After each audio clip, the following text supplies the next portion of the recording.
5G बहू। सुमित्रा जी का बेटा था अमित और बहू का नाम था अमृता। सुमित्रा जी की बहू की बातें सुनकर ऐसा लगता था कि जैसे वो बहुत इंटेलिजेंट है, क्योंकि उससे कभी भी कोई भी सवाल पूछो फट से जवाब दे देती थी। अरे भाई, उसके जवाब से तो गूगल भी पीछे रह जाता था। और इसलिए कम से कम सुमित्रा जी के घर में तो किसी को भी गूगल की जरूरत ही नहीं पड़ती थी। जब भी घर में कोई बात चलती, कोई कुछ भी कहता, तो अमृता फट से कह देती, ये तो मेरे साथ भी हुआ था, मुझे इसके बारे में सब मालूम है। एक दिन सुमित्रा जी अमित और अपनी बहू अमृता के साथ अमित के बुआ जी, फूफा जी यानी कि मुकेश और उर्मिला जी के यहाँ पर मिलने के लिए गए।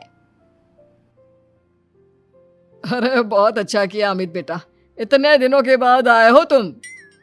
हाँ सुमित्रा भाभी, कभी तो आ जाया करिए अपने बच्चों को लेकर। आपकी बहू के आने से तो हमारे घर में भी रौनक आ गई है। वो क्या है ना, अमित ऑफिस के काम में बहुत बिजी रहता है, इसलिए उसे तो वक्त ही नहीं मिल पाता। अच्छा, लगता है नौकरी काफी मुश्किल है अमित की। अरे नहीं नहीं फूफा जी, ऐसी कोई बात नहीं है। आप तो जानते हैं ना प्राइवेट जॉब में कितना काम होता है। अरे कोई समझे ना समझे, मुझे तो पता है प्राइवेट नौकरी में इतना काम करना पड़ता है कि इंसान की आफत आ जाती है। लेकिन बेटा, तुमने तो कभी जॉब की ही नहीं, तुम्हें कैसे पता? अरे जॉब नहीं की तो क्या हुआ मम्मी जी, सब जानती हूँ मैं। सबसे पहले ऑफिस में जाओ, वहां पर अपनी एंट्री डालो, उसके बाद दिन भर सिस्टम पर बैठकर काम करो। चारों तरफ कैमरे लगे होते हैं, आप अपनी नजर इधर की उधर नहीं कर सकते। उसके बाद दिन भर बॉस की चिक चिक सुनो, वो अलग से। यही सब होता है, मुझे ना सब पता है।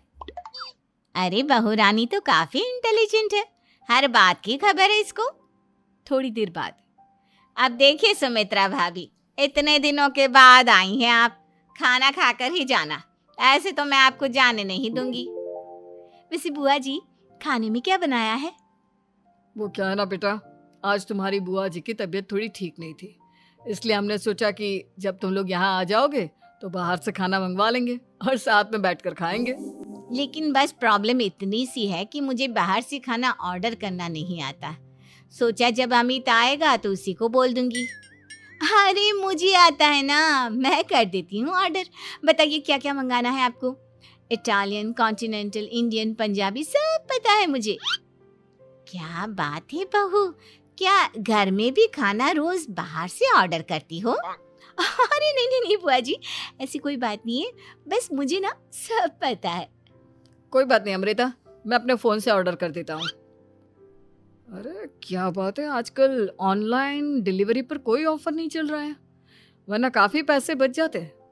कैसी बात करते हैं अमित, मैं कह रही हूँ ना मुझे सब पता है। मुझे एक बहुत अच्छा ऑनलाइन डिलीवरी वाला मालूम है, जहाँ पर 50% ऑफ मिल जाएगा। और आज तो वैसे भी फ्राइडे है ना, फ्राइडे को तो उस पर 50-70% ऑफर मिलता ही मिलता है। अरे क्या बात है, इसके बारे में तो मुझे पता ही नहीं था। अरे बेटा, जिस चीज के बारे में किसी को पता नहीं होता, हमारी बहू को पता होता है। एक काम कर, तू उसी को ऑर्डर करने दे। क्या बात है अमृता बेटा, तुम तो बहुत इंटेलिजेंट हो, सब कुछ जानती हो। कुछ दिनों के बाद सुमित्रा जी की कुछ सहेलियां उनसे मिलने के लिए आती हैं।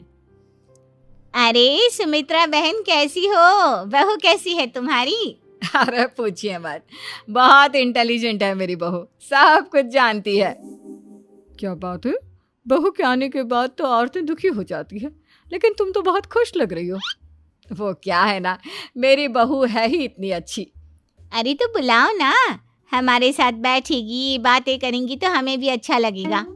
सुमित्रा जी अमृता को बाहर बुलाती हैं और उसके बाद सब लोग बातें करने लगते हैं। क्या बताऊं, कुछ दिनों से घुटनों में इतना दर्द हो रहा है कि चला भी नहीं जाता। अब बुढ़ापे में तो ये सब चलता ही रहता है, क्या कर सकते हैं। आंटी जी, आप योगा करिए, योगा और साथ में ना काले तिल खाया करिए, आपके घुटनों का दर्द भाग जाएगा। लेकिन तुमको ये सब कैसे पता बेटा? अरे मेरे भी घुटनों में दर्द होने लगा था, मैंने योगा किया और काले तिल के साथ गुड़ मिलाकर उनके लड्डू बनाकर खाए, एकदम ठीक हो गए हैं मेरे पैर। अमृता, ये तुम क्या कह रही हो? इतनी कम उम्र में तुम्हारे पैरों में दर्द कैसे हो सकता है? अरे मम्मी जी सच कह रही हूँ, एक बार अगर कोई ये नुस्खा अपना लेना बस मजा आ जाए।